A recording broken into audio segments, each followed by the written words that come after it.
Oke, bismillahirrahmanirrahim. Assalamualaikum warahmatullahi ta'ala wabarakatuh. Keluarga semua dimanapun anda berada, kembali lagi berjumpa bersama Mang Aril. Maki gitu ya. Semoga kita selalu dalam keadaan baik dan kebaikan selamanya kita semua. Amin ya Allah. Oke kawan-kawan, alhamdulillah kembali lagi Maki berkesempatan untuk berbagi soal-soal SKD CPNS tahun 2021 ini, di mana soal yang Maki berikan sesuaikan dengan FR yang beredar di alam jagat raya ini ya. Mudah-mudahan apa yang Maki berikan, apa yang Maki sampaikan bisa bermanfaat untuk kawan-kawan semua. Oke kawan-kawan, hari ini tak terasa masuk ke hari 34 berarti ya, di mana pelaksanaan CPNS sudah 34 hari berlangsung sampai saat ini itu. Dan pada pertemuan kali ini Maki akan berbagi soal FR yang beredar di hari ke-33 kemarin ya, 4 Oktober 2021. Untuk soal TWK-nya katanya ya, nih dia ada TWK-nya, itu ada soal yang berkaitan dengan 9% aku dapatnya penalaran dan lebih banyak pengamalan Pancasila. Kalau pengamalan Pancasila berarti kuncinya kawan-kawan harus tahu butir-butir Pancasila, minimal bacalah gitu ya. Terus pengambilan sikap kalau ada kasus tertentu, mirip-mirip PKP katanya ya, pasal-pasal nggak ada KNIP nih. Kemudian ada SDI yaitu Syarikat Dagang Islam gitu ya, dan peran Ki Hajar Dewantara. Untuk TIU-nya itu hitungan sederhana pecahan campuran kabataku katanya ya. Oke. Direct tapi bilangnya ribuan, posisi duduk. Posisi duduk melingkar, berjajar, berhadapan, ini kayaknya sampai 5 soal gitu katanya. Kemudian silogisme, figura, dan 5 sampai 6 soal gitu. Nah, pada kesempatan kali ini Maki akan berbagi tentang apa ini? KNIP ya, KNIP ini. Baik, untuk nomor 1 kita langsung aja ke TKP nih. Di sini sudah sedikit sebuah masalah, namun apapun masalahnya minumnya teh butuh susru gitu ya. Selalu habis yang suman jadi sebayapus zoluzen berapa? Iya betul, biar inspirasi gitu kan ya. Soalnya kayak gini, kita bicara bareng ya. Komite Nasional Indonesia Pusat atau KNIP dibentuk berdasarkan pasal 4 Aturan Peralihan Undang-Undang Dasar 1945 dan dilantik serta mulai bertugas sejak tanggal 29 Agustus. Ya, perlu kawan-kawan ketahui bahwa KNIP ini mulai bertugas 29 Agustus tahun 1945 ya, sampai dengan 15 Februari 1950, berarti kurang lebih 5 tahun tuh. Oke. KNIP merupakan badan pembantu presiden. Nah, kalau mau tahu, KNIP itu adalah badan pembantu presiden yang anggotanya terdiri dari pemuka-pemuka masyarakat dari berbagai golongan yang diketuai oleh bla bla bla. A. M. Kasman Singodimedjo, B. E. Mas Kutarjo Kertohadikusumo, C. M. E. Mr. J. Latuharhari, D. Adam Malik, E. Sultan Syahrir. Nah, jadi perlu kawan-kawan ketahui bahwa KNIP itu diketuai oleh M. Kasman Singodimedjo. Ini ketua 1. Kalau Sutarjo itu ketua 2. Kita lihat ya sejarahnya ya. Jadi perlu kawan-kawan ketahui bahwa KNIP itu dibentuk berdasarkan pasal 4 Aturan Peralihan Undang-Undang 1945 ya. Kemudian mulai bertugas setelah dilantik itu tanggal 29 Agustus 1945 sampai 15 Februari 1950. KNIP itu apa? KNIP itu adalah badan pembantu presiden yang keanggotaannya terdiri dari pemuka-pemuka masyarakat dari berbagai golongan dan daerah-daerah, termasuk mantan anggota panitia persiapan kemerdekaan Indonesia. Jadi ada yang mantan anggota PPKI itu anggota dari KNIP. KNIP ini diakui sebagai cikal bakal badan legislatif di Indonesia, sehingga tanggal pembentukannya diresmikan menjadi hari jadi DPR ya, Dewan Perwakilan Rakyat Indonesia. Jadi kalau gitu ya, jadi sebelum ada DPR itu KNIP dulu. Nah, karena cikal bakal terbentuknya badan legislatif di Indonesia, makanya hari lahirnya itu dibentuk menjadi hari jadi DPR. Gitu kawan-kawan sejarahnya ya. Ini anggota KNIP ada 137 orang semuanya ya, dimana yang bertindak sebagai pemimpin adalah nih dia, Mr. Kasman Singodimedjo itu udah ketua 1, kemudian ketua lah gitu, karena ketua gak mungkin ada 2, nggak boleh gitu ya, serakah itu bahaya, nanti beda pendapat itu perang. Presiden juga kan nggak boleh ada 2, bahaya kalau ada 2. Mas Sutarjo Kertohadikusumo itu wakil ketua 1. Nah, kalau wakil boleh lah ada 2. Mr. J. Latuharhari itu wakil ketua 2 dan Adam Malik itu wakil ketua 3. Jadi semuanya ini wakil ketua. Cuman wakil ketua 1 adalah Mas Sutarjo. Nah, kalau ketuanya Mr. Kasman Singodimedjo ya. Jadi ini bukan MR tapi bukan M, tapi Mr. Kasman Singodimedjo MR ya. Gitu dia kawan-kawan. Oke, berikutnya masih mengenai KNIP. Berhubung keadaan dalam negeri yang genting waktu itu, pekerjaan sehari-hari KNIP dilakukan oleh suatu badan pekerja yang keanggotanya dipilih di kalangan anggota dan bertanggung jawab kepada KNIP. Badan Pekerja KNIP pada saat itu, BPKNIP disebutnya, dibentuk tanggal 16 Oktober 1945. Jadi setelah Agustus, September, Oktober, 2 bulan setelah pelantikan berarti ya. Yang diketuai oleh Sultan Syahrir. Nah, kalau Sultan Syahrir itu adalah ketua badan pekerjanya dan penulis oleh Supeno, Pena, ingat ke Pena lah, dan beranggotan 28 orang. Nah, oke. Lalu pada tanggal 14 November 1945, Sultan Syahrir diangkat menjadi Perdana Menteri kan. Orang Perdana Menteri pertama itu kan Sultan Syahrir ya. Sehingga BPKNIP diketuai oleh Supeno. Supeno naik jadi ketua. Dan penulisnya diganti oleh Dr. Abdul Halim. Jadi kalau ada yang mau nanya Abdul Halim itu sebagai apa? Ada Abdul Halim, ada Agus Salim. Nah, kalau Abdul Halim itu penulis ya. Kemudian pada tanggal 28 Januari 1948, Supeno diangkat menjadi Menteri Pembangunan dan Pemuda pada Kabinet Hatta I, sehingga ketua adalah Mr. Asad Datu Mudo. Ketuanya diganti oleh Mr. Asad dan penulisnya tetap Abdul Halim. Itu. Lalu 21 Januari 1950, Mr. Asad diangkat menjadi pelaksana tugas Presiden Republik Indonesia dan Abdul Halim diangkat menjadi Perdana Menteri. Serta sebagian besar anggota BPKNIP, Badan Pekerja, diangkat menjadi menteri dalam kabinet Halim. BPKNIP nih tidak punya kantor tetap. Waktu di Jakarta di Jalan Pejambon dan Cilacap. Waktu di Cirebon di hotel ini, waktu di Purworejo di Grand Hotel Panlar ya, dan waktu di Yogyakarta itu di Gedung Perwakilan Malioboro. Para anggota BPKNP tercatat antara lain yang tercatatnya nih Sultan Syahrir, Muhammad Nasir, Supeno, Mr. Asad Datuk Mudo, Dr. Abdul Halim, Tan Lengji, Jugondo, Jupos Bito, Subadio, Sastro Satomo, Susilowati, Rangkayo Rasuna Said, Ada Malik, Sukarni, Sarmidi, Mangun Sarkono, Tandiono Manoe. Nah, ini anggotanya nggak ya. Intinya tadi ketuanya pokoknya Kaspan Singo di Mejo ya. Kemudian ada badan pekerjanya Sultan Syahrir dulu, lalu diganti gitu ya. Atas usulan KNIP dalam sidangnya pada tanggal 16 sampai 17 Oktober 1945 di Balai Muslimin Jakarta ya, diterbitkan maklumat Wakil Presiden nomor 10, yaitu tanggal 16 Oktober 1945 yang dalamnya berbunyi apa? Bahwa Komite Nasional Indonesia Pusat atau KNIP sebelum terbentuknya Majelis Permusyawaratan Rakyat dan DPR diserahi kekuasaan legislatif. Jadi KNIP itu ditugasi fungsinya itu sebagai MPR dan DPR waktu itu ya. Dan ikut menetapkan garis-garis besar haluan negara GBHN, serta pekerjaan Komite Nasional Indonesia Pusat sehari-hari berhubung dengan gentingnya keadaan dijalankan oleh sebuah badan pekerja yang dipilih di antara mereka dan yang bertanggung jawab kepada Komite Nasional Indonesia Pusat gitu. Kemudian sejak diterbitkannya maklumat Wakil Presiden tersebut terjadi perubahan-perubahan yang mendasar atas kedudukan, tugas dan wewenang KNIP. Sejak saat itu mulailah lembaran baru dalam sejarah ketatanegaraan Indonesia, yakni KNIP diserahi kekuasaan legislatif dan ikut menentukan garis besar. Itu kawan-kawan. Oke. Apalagi ya? Udah ya, cukup ya. Kemudian KNIP telah mengadakan sidang, diantaranya ada sidang pleno 2 di Jakarta 16 sampai 17 Oktober, sidang pleno 3 di Jakarta 25 sampai 27 November, sidang pleno 4 di Surakarta 28 Februari sampai 8 Maret 1946, sidang pleno 5 di Kota Malang 25 Februari sampai 6 Maret 1947, sidang pleno 6 di Yogyakarta pada 6 sampai 16 Desember 1949. Itu sejarah KNIP. Oke, gitu kan ya? Harzen? Tidak. Izin mantap, kalau mantap next soalnya bercu. Nah, di sini sudah selesai semua masalah. Namun apa masalahnya hidup jauh, butuh susru gitu ya. Selalu hidup masalah gitu sebaik bus solution. Biar apa? Iya betul, biar inspirasi gitu kan ya. Soalnya kayak gini, kita baca bareng-bareng ya. Sebagaimana kita ketahui tadi kan di FR ada yang beredar itu bahwa ditanyakan peran Ki Hajar Dewantara. Oke kawan-kawan, Raden Mas Suwardi Suryadiningrat yang dikenal dengan sebutan Ki Hajar Dewantara adalah aktivis pergerakan kemerdekaan Indonesia, kolumnis, politisi, dan pelopor pendidikan bagi kaum pribumi di Indonesia dari zaman penjajahan Belanda. Berikut merupakan perannya dalam pengabdian pada masa Indonesia di merdeka, kecuali ya awas yang ditanyakan kecuali A. Mahaguru pada Sekolah Polisi Republik Indonesia tanggal 17 Agustus 1945. B. Menteri Pengajaran Indonesia dalam Kabinet Pertama Republik Indonesia atau Mendikbud ya.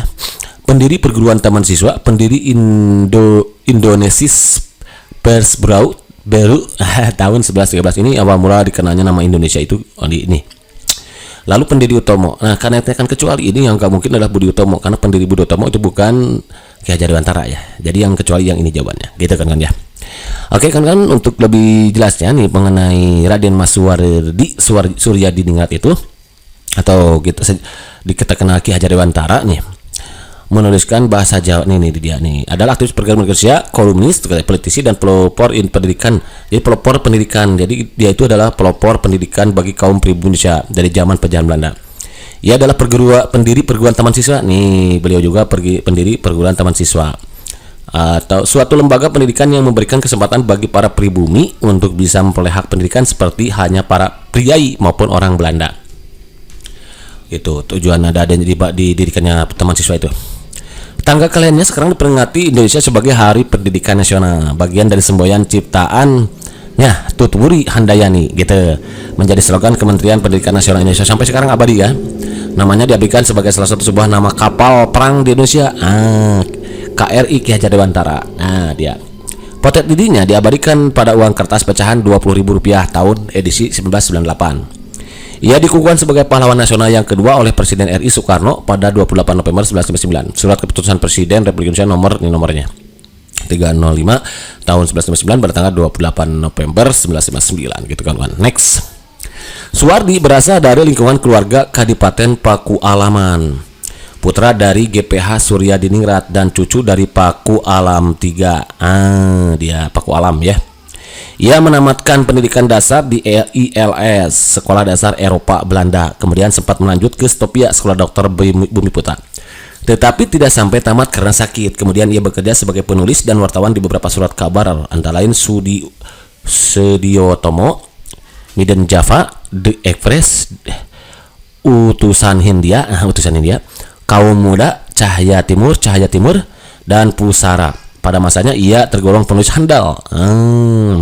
Tulisan-tulisannya komunikatif dan tajam dengan semangat anti kolonial gitu. Makanya ada istilah filosofi pemikiran Ki Hajar Dewantara, pendidikan Ki Hajar Dewantara ya.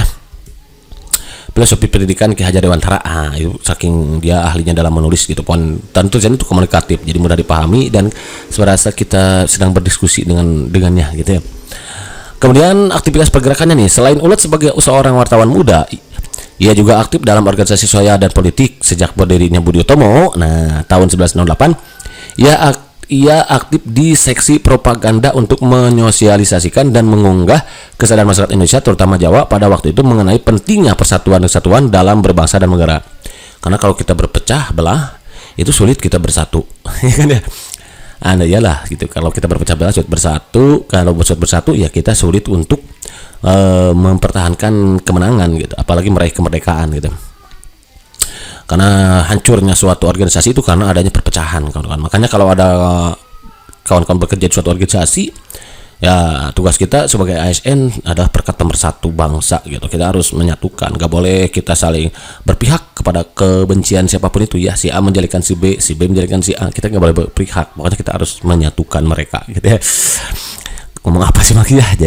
Jadi apa nih? Kongres pertama BO di Yogyakarta juga diorganisasi oleh dia katanya. Suwardi muda juga menjadi anggota organisasi Insulindi, suatu organisasi multi etnik yang didominasi kaum Indo yang memperjuangkan pemerintah sendiri di Hindia Belanda atas pengaruh Ernest Dawes Dekker Dede. Ketika Dede mendirikan Indis Party, Suwardi diajaknya pula. Oke. Sewaktu pemerintah Hindia Belanda berniat mengumpulkan sumbangan dari warga termasuk pribumi untuk perayaan kemerdekaan Belanda dari Perancis tahun 1913, timbul reaksi kritis dari kalangan nasionalis termasuk Suwardi ini. Ia kemudian menulis IEN voor Ellen Mark O Allen for N katanya. En voor Allen Mark O Allen for N gitu. Satu untuk semua gitu. Tetapi semua untuk satu juga. Satu untuk semua tetapi semua untuk satu juga. Namun kolom KHD yang paling terkenal adalah nih, seandainya aku seorang Belanda, judul asli All in Nederland katanya. Dibuat dalam surat kabar The Express Impian Dede 13 Juli 1913. Isi artikel ini terasa pedas sekali di kalangan pejabat Hindia Belanda. Kutipan tulisan tersebut antara lain sebagai berikut nih. Sekiranya aku seorang Belanda, aku tidak akan menyelenggarakan pesta-pesta kemerdekaan di negeri yang telah kita rampas sendiri kemerdekaannya. Sejajar dengan jalan pikiran itu bukan saja tidak adil, tetapi juga tidak pantas untuk menyuruh si Inlander memberikan sumbangan untuk dana perayaan itu. Ide untuk menyelenggarakan perayaan itu saja sudah menghina mereka, dan sekarang kita keruk pula kantongnya. Ayo teruskan saja penghinaan lahir dan batin itu. Kalau aku seorang Belanda, hal yang terutama menyinggung perasaanku dan kawan-kawan sebangsaku ialah kenyataan bahwa Inlander diharuskan ikut mengongkosi suatu kegiatan yang tidak ada kepentingan sedikit pun baginya. Jadi waktu itu pemerintah Hindia Belanda berniat mengumpulkan sumbangan dari warga termasuk pribumi untuk perayaan kemerdekaan Belanda dari Prancis itu.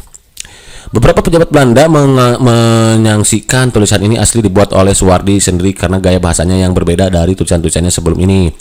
Kalaupun benar ia yang menulis, mereka menganggap Dede berperan dalam memanas-manasi Suwardi untuk menulis dengan gaya demikian. Akibat tulisan itu, ia ditangkap atas persetujuan Gubernur Jenderal Hindenburg dan akan diasingkan ke Pulau Bangka atas permintaan sendiri. Namun demikian kedua rekannya, Dede dan Cipto Mangunkusumo, memprotes dan akhirnya mereka bertiga diasingkan ke Belanda gitu, ketiga-tiganya. Ketika tokoh ini dikenal sebagai tiga serangkai, makalah itulah ada tiga serangkai kawan-kawan ya. Suwardi kala itu baru berusia 24 tahun. Dalam pengasingan di Belanda, Suwardi aktif dalam organisasi para pelajar asal Indonesia, Indis Perhimpunan Indonesia Hindia. Tahun 1913 dia mendirikan Indonesia's First Bureau, kantor berita Indonesia. Ini adalah penggunaan formal pertama istilah Indonesia nih, yang diciptakan tahun 1850 oleh ahli bahasa asal Inggris George Windors Earth dan pakar hukum asal Skotlandia James Richardson Logan. Disinilah ia kemudian merintis cita-cita memajukan komunitas dengan belajar ilmu pendidikan hingga memperoleh Europeanis Acta, suatu ijazah pendidikan yang bergengsi yang kelak menjadi pijakan dalam mendirikan lembaga pendidikan yang didirikannya. Dalam studinya, Suwardi terpikat pada ide-ide jumlah tokoh pendidikan barat seperti Froebel, Montessori, serta pergerakan pendidikan India Santiniketan oleh keluarga Tagore. Pengaruh inilah yang mendasarinya dalam mengembangkan sistem pendidikannya sendiri. Gitu, kawan-kawan. Lalu Suwardi kembali ke Indonesia pada bulan September 1919. Sesegera kemudian ia bergabung dalam sekolah binaan saudaranya. Pengalaman mengajar ini kemudian digunakannya untuk mengembangkan konsep mengajar bagi sekolah yang ia dirikan pada tanggal 3 Juli 1922. National Underwis Institut Taman Siswa dan atau Perguruan Nasional Taman Siswa. Saat ia genap berusia 40 tahun menurut hitungan penanggalan Jawa ya, ia mengganti namanya menjadi Ki Hajar Dewantara. Jadi Suwardi ini diganti jadi Ki Hajar Dewantara. Ia tidak lagi menggunakan gelar kebangsawanan di depan namanya. Kalau tadi kan Raden Mas gitu kan ya. Hal ini dimaksudkan supaya ia dapat bebas dekat dengan rakyat katanya tuh. Kalau orang kaya yang sesungguhnya itu juga justru mau dekat dengan rakyat kecil ya. Jadi orang besar sesungguhnya mau dekat orang kecil. Kalau sekarang kan orang besar tidak mau dekat orang kecil ya, gitu ya. Kalau ini dulu ya itu pengen sebaliknya ternyata kawan-kawan ya. Baik secara fisik maupun jiwa katanya tuh. Kan harus kita ikuti itu contoh beliau ya. Semboyan dalam sistem pendidikan yang dipakainya kini sangat dikenal di kalangan pendidikan Indonesia secara utuh. Semboyan itu dalam bahasa Jawa berbunyi ingarsa sung tolada ing madya mangun karsa tuturi andayani. Di depan memberi contoh. Nah, beliau sudah benar-benar menerapkan ini kawan-kawan. Ya, dengan dia mengganti nama untuk melepas gelar kebangsawannya agar orang-orang masyarakat kecil tidak canggung gitu kepadanya. Berarti dia sudah menunjukkan keteladanan gitu kan, karena sejatinya pendidikan itu adalah keteladanan. Ngomong apa sih lagi ya? Di tengah memberi semangat, di belakang memberi dorongan, sebab ini masih tetap dipakai dalam pendidikan rakyat Indonesia. Makanya sampai abadi karena tulus gitu menyiptakan ini, membuat slogan ini ya dengan tulus. Tapi di sekolah-sekolah perguruan taman siswa katanya. Tanggal 17 Agustus 1906 ditetapkan sebagai Mahaguru. Nah, ini sebagai Mahaguru pada Sekolah Polisi Republik Indonesia di bagian tinggi di Mertoyudan, Magelang oleh PJM Presiden Republik Indonesia. Dalam kabinet pertama Republik Indonesia, KHD diangkat menjadi Menteri Pengajaran Indonesia. Posnya disebut sebagai Menteri Pendidikan, Pengajaran, Kebudayaan yang pertama gitu. Pada tahun 1157 ia mendapat gelar doktor kehormatan, doktor honoris causa dari Universitas tertua Indonesia, Universitas Gajah Mada. Atas jasanya dalam merintis pendidikan umum, ia dinyatakan sebagai Bapak Pendidikan Nasional Indonesia dan hari kelahirannya dijadikan Hari Pendidikan Nasional. Surat keputusan Presiden RI nomor 305 tahun 19 tanggal 28 November 1999. Ia meninggal dunia di Yogyakarta tanggal 26 April 1999 dan dimakamkan di Taman Wijaya Brata. Oke, selesai deh kawan-kawan, itu mengenai sejarah Ki Hajar Dewantara, kepanannya semasa hidupnya, dan juga tadi mengenai apa tadi?